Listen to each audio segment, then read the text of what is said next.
Hi dear friends, അസ്സലാമു അലൈക്കും. Welcome back to my channel Daris kitchen എന്ന എൻ്റെ യൂട്യൂബ് ചാനലിലേക്ക് വീണ്ടും എല്ലാ കൂട്ടുകാർക്കും ഒരിക്കൽ കൂടി സ്വാഗതം. ഇന്ന് ഞാൻ വന്നിട്ടുള്ളത് നമ്മുടെ ഡെയിലി ലൈഫിൽ നമുക്ക് ഉപകാരപ്രദമായിട്ടുള്ള ചില കുഞ്ഞു കുഞ്ഞു ടിപ്സുകളൊക്കെ ആയിട്ടാട്ടോ. വീഡിയോ എല്ലാവരും സ്കിപ്പ് ചെയ്യാതെ ഒന്ന് കാണാൻ ശ്രദ്ധിക്കണേ. അപ്പോൾ നമുക്ക് ഇന്നത്തെ ഫസ്റ്റ് ടിപ്പ് എന്താണെന്ന് നോക്കാം. അപ്പോൾ ₹1 ഷാമ്പു വെച്ചിട്ട് നമുക്ക് അറിയുന്നതും അറിയാത്തതുമായിട്ടുള്ള ഒരുപാട് ടിപ്സുകളുണ്ട് നമ്മുടെ വീട്ടിൽ ചെയ്തെടുക്കാനായിട്ട്. അപ്പോൾ അതിൽ ഏറ്റവും സിമ്പിളായിട്ടുള്ള ടിപ്സുകളും ഞാനിതിൽ ഉൾക്കൊള്ളിക്കുന്നുണ്ട് കേട്ടോ. അപ്പോൾ വീഡിയോ എല്ലാവരും സ്കിപ്പ് ചെയ്യാതെ ഒന്ന് കാണാൻ ശ്രദ്ധിക്കണേ. അപ്പോൾ നമുക്ക് ഇന്നത്തെ ഫസ്റ്റ് ടിപ്പിലോട്ട് പോകാം. ഫസ്റ്റ് ടിപ്പ് ഞാൻ കാണിക്കുന്നത് നമ്മളെല്ലാവരെയും പ്രശ്നമാണല്ലോ, കിച്ചൺ സിങ്ക് നിറമില്ല അല്ലെങ്കിൽ കിച്ചൺ സിങ്ക് എന്താ പറയുക ബ്ലോക്കായി പോവുക എന്നുള്ളത് അല്ലേ. അപ്പോൾ നമുക്ക് ഈ ഒരു കിച്ചൺ സിങ്ക് നമ്മൾ ഇറച്ചി മീനൊക്കെ കഴുകുന്നതാണല്ലോ. അപ്പോൾ ഭയങ്കരമായിട്ട് ബാഡ് സ്മെല്ലൊക്കെ ഉണ്ടാവും. നമ്മൾ കിച്ചണിലോട്ടേക്ക് വരുന്ന സമയത്ത് ആ ഒരു ബാഡ് സ്മെല്ലൊക്കെ നമുക്ക് അനുഭവപ്പെടാനായിട്ട് പറ്റും. അപ്പോൾ നമ്മൾ ഇതിലേക്ക് കുറച്ച് പേസ്റ്റ് അതേപോലെ ഒന്ന് ഇട്ട് കൊടുക്കുന്നുണ്ട് കേട്ടോ. ഏത് പേസ്റ്റാണോ നിങ്ങൾ ഉപയോഗിക്കുന്നത് അതെടുക്കാം. പിന്നെ ഞാനിതിലോട്ടേക്ക് കുറച്ച് ഷാമ്പു, ഒരു ഡ്രോപ്സ് ഷാമ്പു മാത്രം ഇതിലോട്ടേക്ക് ഇതേപോലെ ഒന്ന് ഇറ്റിച്ചു കൊടുക്കുന്നുണ്ട്. എന്നിട്ട് നമുക്ക് നമ്മുടെ കയ്യിൽ നമ്മളെ വാടിയ ഉണങ്ങിയ നാരങ്ങൊക്കെ ഉണ്ടാവുമല്ലോ, നമ്മൾ ഒഴിവാക്കാനായിട്ടുള്ള ആ ഒരു നാരങ്ങ ഉണ്ടെങ്കിൽ ഇതേപോലെ ഒന്ന് തേച്ചൊഴിച്ച് കൊടുക്കുക കേട്ടോ.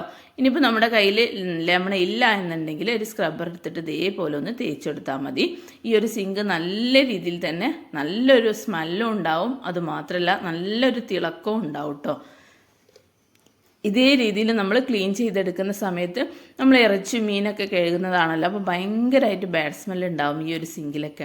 അപ്പോൾ ആ ഒരു മീനിൻ്റെ ഉളുമ്പ് മണം പോകാനും ഇറച്ചിൻ്റെ സ്മെല്ല് പോകാനൊക്കെ നമുക്ക് ഇതേ രീതിയിൽ നമ്മൾ ആഴ്ചയിൽ ഒരു തവണയെങ്കിലും ഇതേ രീതിയിൽ നമ്മൾ ക്ലീൻ ചെയ്ത് കൊടുത്തു കഴിഞ്ഞാൽ നല്ല രീതിയിൽ തന്നെ ആ ഒരു സിങ്കിന് നല്ല തിളക്കം കിട്ടാനായിട്ട് പറ്റും കേട്ടോ. അതേപോലെ തന്നെ നമ്മുടെ വീട്ടിൽ നമ്മൾ കുഴൽക്കിണറിലെ വെള്ളമൊക്കെ ഉപയോഗിക്കുന്നവരാണെങ്കിൽ എത്ര സിങ്ക് തേച്ചൊരിച്ച് കൊടുത്താലും എപ്പോഴും ഒരു മങ്ങലായിരിക്കും. അപ്പോൾ നമുക്ക് ഈ ഒരു സിങ്ക് നല്ല രീതിയിൽ തന്നെ തിളക്കമുള്ളതാവാൻ ഇതേ രീതിയിലൊന്ന് ചെയ്തെടുക്കാൻ മറക്കരുത്. നല്ലൊരു സ്മെല്ലുമാണ്. അതുമാത്രം തന്നെ നമ്മൾ ഈ ഒരു പേസ്റ്റൊക്കെ ഇട്ടിട്ട് തേച്ചൊരിച്ച് കൊടുക്കുന്ന സമയത്ത് എത്ര മങ്ങിയ സിങ്കായാലും നല്ലൊരു തിളക്കം കിട്ടാനായിട്ട് പറ്റും. അപ്പോൾ നിങ്ങളും ഈ ഒരു രീതിയിൽ ചെയ്തെടുക്കാൻ മറക്കരുത്. അപ്പോൾ കണ്ടില്ല, എൻ്റെ സിങ്ക് നല്ല രീതിയിൽ തന്നെ തിളക്കമുള്ളതായി കിട്ടിയിട്ടുണ്ട്. അപ്പോൾ നിങ്ങളും ഇതേ രീതിയിലൊന്ന് ചെയ്തെടുക്കാൻ മറക്കരുത്. അതേപോലെ തന്നെ നമ്മുടെ ഗ്യാസ് സ്റ്റോപ്പും നമ്മൾ ജോലികളൊക്കെ കഴിഞ്ഞാൽ ഈ ഒരു ഗ്യാസ് സ്റ്റോപ്പിൻ്റെ പരിവത് അങ്ങനെ ആയിട്ടുണ്ട്. ഗ്യാസ് സ്റ്റോപ്പിൽ മീൻ വറുത്തത് എണ്ണ ഉണ്ടാവും. അതേപോലെ നമ്മൾ ചോറ് കറിയൊക്കെ വെക്കുന്ന സമയത്ത് അത് തിളച്ച് ചിന്തിയതൊക്കെ ഗ്യാസ് സ്റ്റോപ്പിൻ്റെ മുകളിലുണ്ടാവും.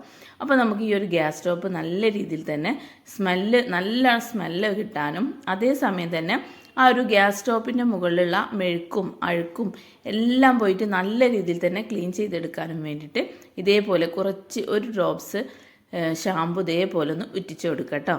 എന്നിട്ട് ഒരു നനഞ്ഞ തുണി എടുത്തിട്ട് ഇതേപോലെ ഒന്ന് വൈപ്പ് ചെയ്ത് കൊടുക്കുക. നനഞ്ഞ തുണിയോ അല്ലെങ്കിൽ നമ്മൾ സ്റ്റീലിൻ്റെ സ്ക്രബ്ബറൊന്നും ഒരിക്കലും ഉപയോഗിക്കരുത് കേട്ടോ, പെട്ടെന്ന് തന്നെ സ്ക്രാച്ചായി പോവും. അപ്പോൾ നമ്മൾ നനഞ്ഞ കോട്ടൻ്റെ തുണി എടുക്കുക, അതല്ല എന്നുണ്ടെങ്കിൽ സ്പോഞ്ച് എടുക്കുക. എന്നിട്ട് ഇതേപോലെ ഒന്ന് ഇതേപോലെ ഒന്ന് വൈപ്പ് ചെയ്ത് കൊടുത്താൽ മതി കേട്ടോ. നമുക്ക് നമ്മുടെ എത്ര പൊടി പിടിച്ചിട്ടുള്ള മെഴുക്ക് പിടിച്ചിട്ടുള്ള ഗ്യാസ് സ്റ്റോപ്പ് ആയാലും നല്ല രീതിയിൽ തന്നെ നല്ല തിളക്കം കിട്ടാനായിട്ട് പറ്റും ചെയ്യും. അതുമാത്രമല്ല നല്ലൊരു സ്മെല്ലും കൂടിയാവും കേട്ടോ. നമ്മൾ ഏത് ഷാമ്പു ആണോ ഉപയോഗിച്ചിട്ടുള്ളത് ആ ഒരു ഷാമ്പുവിൻ്റെ സ്മെല്ല് നല്ല രീതിയിൽ തന്നെ നമുക്ക് കിച്ചണിലോട്ടേക്ക് വരുന്ന സമയത്ത് മുന്നിട്ട് നിൽക്കാനായിട്ട് പറ്റും. ഇനി നമുക്ക് ഇന്നത്തെ നെക്സ്റ്റ് ടിപ്പ് എന്താണെന്ന് നോക്കാം. അടുത്ത ടിപ്പ് ഞാൻ കാണിക്കുന്നത് മഴക്കാലം ആയതുകൊണ്ട് തന്നെ നമ്മുടെ വീട്ടിൽ ഈച്ചൻ്റെ ശല്യം ധാരാളമായിട്ടുണ്ടാവുമല്ലോ അല്ലേ. ചക്കൻ്റെയും മാങ്ങൻ്റെയും ഒക്കെ സീസൺ ആണല്ലോ. അപ്പോൾ നമുക്ക് ഈച്ചൻ്റെയും കൊതുകിൻ്റെയും അതേപോലെ ചെറിയ തരം പ്രാണികളൊക്കെ ശല്യം ഉണ്ടാവും.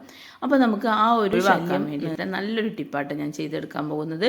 അപ്പോൾ അതിനായിട്ട് ഈ ഒരു പാത്രത്തിലോട്ടേക്ക് കുറച്ച് ബേക്കിംഗ് സോഡയാണ് കേട്ടോ ഞാൻ ഇട്ട് കൊടുക്കുന്നത്. ഈ ഒരു കപ്പിൽ കുറച്ച് ബേക്കിംഗ് സോഡ ഇട്ട് കൊടുക്കുന്നുണ്ട്. ഒപ്പം തന്നെ കുറച്ച് വിനാഗിരിയും കൂടെ ഒഴിച്ചു കൊടുക്കും. ഇനി ഞാൻ ഇതിലോട്ടേക്ക് കുറച്ച് ഷാമ്പും കൂടെ ഇറ്റിച്ച് കൊടുക്കാം. എന്നിട്ട് ഇത് നല്ല രീതിയിൽ തന്നെ ഒന്ന് ഇളക്കി മിക്സ് ചെയ്തെടുക്കുക കേട്ടോ. അപ്പോൾ ബേക്കിംഗ് സോഡയും അതേസമയം തന്നെ ഷാമ്പും വിനാഗിരിയും നല്ലോണം ഒന്ന് മിക്സ് ചെയ്തെടുത്തിട്ടുണ്ട്. അപ്പോൾ ഇത് നല്ലൊരു പതയുണ്ടാവും, പിന്നെ നല്ലൊരു സ്മെല്ലും ഉണ്ടാവും. പിന്നെ അത് മാത്രമല്ല ചെറിയ തരം പ്രാണികളൊക്കെ തുരത്തി ഓടിക്കാൻ പറ്റും ഇതിൽ നമ്മൾ വിനാഗിരി ചേർത്ത് കൊടുത്തിട്ടുള്ളത് കൊണ്ട് തന്നെ കേട്ടോ. അപ്പോൾ നമുക്ക് ഈ ഒരു വിനാഗിരി ചേർത്ത് കൊടുത്തിട്ടുള്ളത് കൊണ്ട് പ്രാണികളെയും ഉറുമ്പിനെയും ഒക്കെ നമുക്ക് തുരത്തി ഓടിക്കാൻ പറ്റും. പിന്നെ നമ്മളിതിൽ ബേക്കിംഗ് സോഡ ചേർത്തിട്ടുള്ളത് കൊണ്ട് തന്നെ എല്ലാ അഴുക്കും പോയി കിട്ടാനായിട്ട് പറ്റും കേട്ടോ. പിന്നെ നമ്മളിതിൽ ഷാമ്പു ആണ് ചേർത്തിട്ടുള്ളത്. അപ്പോൾ അത് നല്ലൊരു സ്മെല്ല് കിട്ടാനാണ് കേട്ടോ ഷാമ്പു ചേർത്ത് കൊടുത്തിട്ടുള്ളത്. ചെറിയൊരു പതയുണ്ടാവും, നല്ലൊരു സ്മെല്ലും ഉണ്ടാവും. ഇനി നമുക്ക് ഈ ഒരു ലിക്വിഡ് ഒരു സ്പ്രേ ബോട്ടിലേക്ക് ഇതേപോലെ ഒന്ന് ഒഴിച്ചു മാറ്റാം കേട്ടോ. എന്നിട്ട് നമുക്ക് ഈ ഒരു ലിക്വിഡ് മാത്രം മതി നമുക്ക് നമ്മുടെ വീട്ടിൻ്റെ ഉള്ളിലൊക്കെ ഒന്ന് ക്ലീൻ ചെയ്തെടുക്കാനായിട്ട്. ഇപ്പോൾ മഴക്കാലം ആയതുകൊണ്ട് തന്നെ ഭയങ്കര ഒരു ബാഡ് സ്മെല്ലൊക്കെ ആയിരിക്കും വീട്ടിൻ്റെ ഉള്ളിലൊക്കെ. ഈർപ്പമുള്ളത് കൊണ്ടിട്ട് ഭയങ്കര ബാഡ് സ്മെല്ലായിരിക്കും. അപ്പോൾ നമുക്ക് ഈ ഒരു സൊല്യൂഷൻ ഉണ്ടെങ്കിൽ എല്ലാം നമുക്ക് ക്ലീൻ ചെയ്തെടുക്കാനായിട്ട് പറ്റും. ഇപ്പോൾ നമ്മൾ ഫുഡൊക്കെ കഴിച്ചു കഴിഞ്ഞാൽ നമ്മളെ ഡൈനിങ് ടേബിൾ ഇറച്ചിൻ്റെയും അതേപോലെ മീനിൻ്റെയും ഒക്കെ ഒരു സ്മെല്ലായിരിക്കും. എങ്ങനെ തുടച്ചാലും ആ ഒരു സ്മെല്ല് പോയി കിട്ടാനൊക്കെ പ്രയാസമായിരിക്കും. നമുക്ക് ആ ഒരു സ്മെല്ല് അനുഭവപ്പെടില്ല, പക്ഷെ പുറത്തു നിന്നും വരുന്നവരൊക്കെ ആയിരിക്കും ആ ഒരു സ്മെല്ല് കൂടുതലായിട്ട് അനുഭവപ്പെടാനായിട്ട് പറ്റുക. അപ്പോൾ നമ്മൾ ഡൈനിങ് ടേബിളൊക്കെ തുടച്ചെടുക്കുന്ന സമയത്ത് ഈ ഒരു ലിക്വിഡ് ഇതേപോലെ ഒന്ന് സ്പ്രേ ചെയ്തിട്ട് നല്ല രീതിയിൽ തന്നെ ഒന്ന് തുടച്ചെടുത്ത് നോക്കൂ. നല്ലൊരു സ്മെല്ലും ഉണ്ടാവും. അതേസമയം തന്നെ അതിൻ്റെ മുകളിൽ ഒരു പ്രാണികളും വന്നിരിക്കാനും ചാൻസ് ഇല്ല കേട്ടോ. നമ്മളിതിൽ വിനാഗിരിയൊക്കെ ചേർത്ത് കൊടുത്തിട്ടുള്ളത് കൊണ്ട് തന്നെ. അതേപോലെ തന്നെ നമ്മുടെ കിച്ചൺ കൗണ്ടർ ടോപ്പും അതേപോലെ ഗ്യാസ് സ്റ്റോപ്പും എല്ലാം ഈ ഒരു ലിക്വിഡ് വെച്ചിട്ട് നമ്മൾ തുടച്ച് നോക്കൂ. നല്ലൊരു സ്മെല്ല് നമുക്ക് അനുഭവപ്പെടാനായിട്ട് പറ്റും കേട്ടോ. പിന്നെ ഒരിക്കലും പ്രാണികളൊന്നും വരാനും ചാൻസ് ഇല്ല. പിന്നെ നമ്മൾ കർട്ടനിൽ അതേപോലെ നമ്മളെ കാർപ്പറ്റിലൊക്കെ ഇത് കുറേശ്ശെ ഒന്ന് സ്പ്രേ ചെയ്ത് കൊടുത്താൽ മതി കേട്ടോ. തുള്ളി തുള്ളിയായി വീഴരുത്, ഒന്ന് സ്പ്രേ ചെയ്ത് തന്നെ കൊടുക്കട്ടോ. അപ്പോൾ എല്ലാ ഭാഗത്തും ആ ഒരു സ്മെല്ല് എത്തിപ്പെടാനായിട്ട് പറ്റും ചെയ്യും. പിന്നെ നമ്മുടെ വീട്ടിൻ്റെ ഉള്ളിലുള്ള ആ ഒരു ബാഡ് സ്മെല്ലൊക്കെ പോയിട്ട് ഈ ഒരു ഷാമ്പൂവിൻ്റെ സ്മെല്ല് തന്നെ നമുക്ക് മുന്നിട്ട് നിൽക്കാനായിട്ട് പറ്റും കേട്ടോ. കർട്ടനിലൊക്കെ ഒരുപാട് ചെറിയ തരം പ്രാണികളൊക്കെ പറ്റി പിടിച്ച് നിൽക്കുന്നത് കാണാൻ പറ്റും. അപ്പോൾ നമുക്ക് ഇതേപോലെ ഒന്ന് സ്പ്രേ ചെയ്ത് കൊടുക്കുന്നത് കൊണ്ട് തന്നെ ഒരിക്കലും ആ ഒരു പ്രാണികളൊന്നും കാണാൻ ചാൻസ് ഇല്ല. അതേസമയം തന്നെ നമ്മൾ ഒരു ദിവസം ഒരു പ്രാവശ്യമെങ്കിലും മിക്സി ഉപയോഗിക്കാതിരിക്കില്ലല്ലോ അല്ലേ. അപ്പോൾ നമ്മൾ മിക്സി ഉപയോഗിച്ച് കഴിഞ്ഞാൽ തേങ്ങ അരച്ചതും അതേപോലെ നമ്മൾ അരി അരച്ചതൊക്കെ ആ ഒരു മിക്സിൻ്റെ മുകളിലൊക്കെ ഉണ്ടാവും. എങ്ങനെയായാലും നമ്മൾ ജോലി തിരക്കിൽ തുടയ്ക്കാനൊക്കെ പ്രയാസമായിരിക്കും. അപ്പോൾ നമുക്ക് ഈ ഒരു സ്പ്രേ ഇതേപോലെ ഒന്ന് സ്പ്രേ ചെയ്ത് കൊടുക്കാം കേട്ടോ.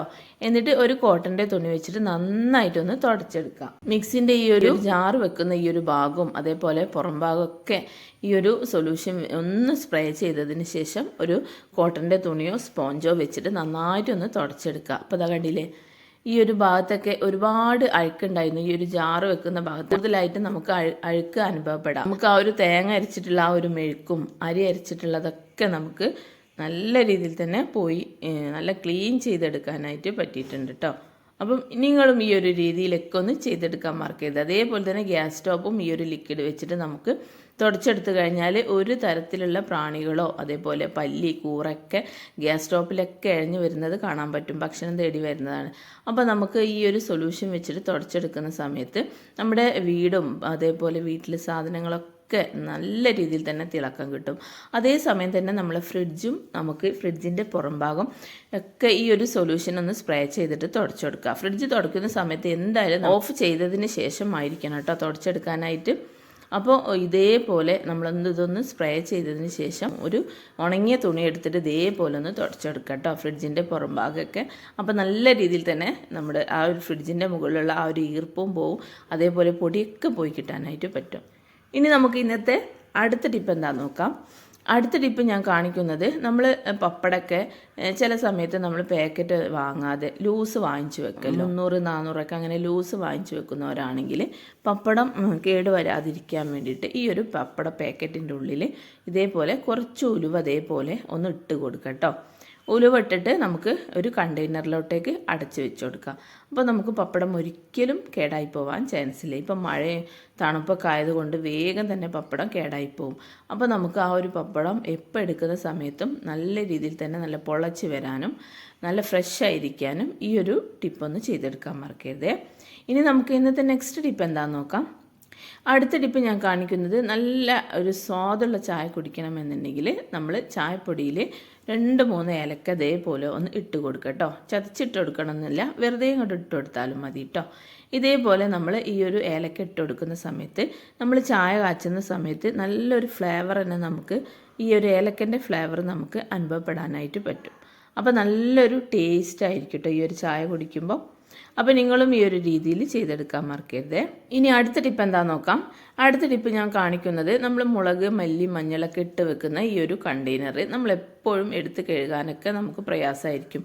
ഇപ്പം വെയിലൊന്നും ഇല്ലാത്ത സമയമല്ലേ, കഴുകി കഴിഞ്ഞാൽ വെയിലത്തൊക്കെ വെച്ച് ഉണക്കണമല്ലോ. അപ്പോൾ വെയിലൊന്നും ഇല്ലാത്ത സമയങ്ങളിൽ നമ്മൾ ഈ ഒരു രീതിയിൽ ക്ലീൻ ചെയ്യാം കേട്ടോ. ആഴ്ചയിൽ ഒരു തവണ ഈ ഒരു സൊല്യൂഷൻ, നമ്മൾ ആദ്യം ഉണ്ടാക്കിയിട്ടുള്ള ആ ഒരു സൊല്യൂഷൻ ഉണ്ടല്ലോ, വിനാഗിരിയും ബേക്കിംഗ് സോഡയും ഷാമ്പു ഒക്കെ വെച്ചിട്ടുള്ള ഈ ഒരു ഇനി ഇതേപോലെ ഒന്ന് സ്പ്രേ ചെയ്ത് കൊടുക്കുക, ഈ ഒരു ലിക്വിഡ് കേട്ടോ. സ്പ്രേ ചെയ്തതിന് ശേഷം ഒരു കോട്ടൻ്റെ തുണി വെച്ചിട്ട് നന്നായിട്ടൊന്ന് തുടച്ചെടുക്കുക. അപ്പോൾ നമുക്ക് ഈ ഒരു കണ്ടെയ്നറൊക്കെ നല്ല രീതിയിൽ തന്നെ അതിൻ്റെ മുകളിലുള്ള അഴുക്കൊക്കെ പോയിട്ട് നല്ലോണം ക്ലീൻ ചെയ്തെടുക്കാനായിട്ട് പറ്റും ചെയ്യും.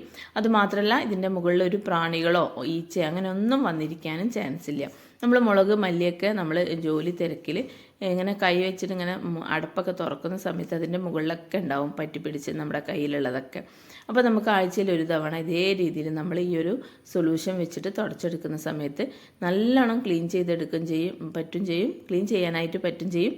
അതുമാത്രമല്ല അതിൻ്റെ മുകളിൽ ചെറിയ തരം പ്രാണികളൊന്നും വന്നിരിക്കാനും ചാൻസ് ഇല്ല. അപ്പോൾ നിങ്ങളും ഈ ഒരു രീതിയിൽ ചെയ്തെടുക്കാൻ മറക്കരുത്. ഇനി നമുക്ക് അടുത്ത ടിപ്പ് എന്താണെന്ന് നോക്കാം. അടുത്ത ടിപ്പ് ഞാൻ കാണിക്കുന്നത് നമ്മൾ ഈ ഒരു ടിഫിൻ ബോക്സ് ഇപ്പോൾ കുഞ്ഞുങ്ങൾ സ്കൂൾ തുറന്ന സമയമാണല്ലോ, കുട്ടികൾക്കൊക്കെ കൊടുക്കുന്ന സമയത്ത് അതിലൊരു സ്പൂൺ ഇതേപോലെ ഒന്ന് വെക്കണമെന്നുണ്ടെങ്കിൽ ഈ ഒരു സ്പൂൺ കണ്ടില്ലേ, കുറച്ച് വലിപ്പമുള്ള സ്പൂൺ ആയതുകൊണ്ട് ഇതിലിങ്ങനെ വെക്കാനൊക്കെ ബുദ്ധിമുട്ടായിരിക്കും.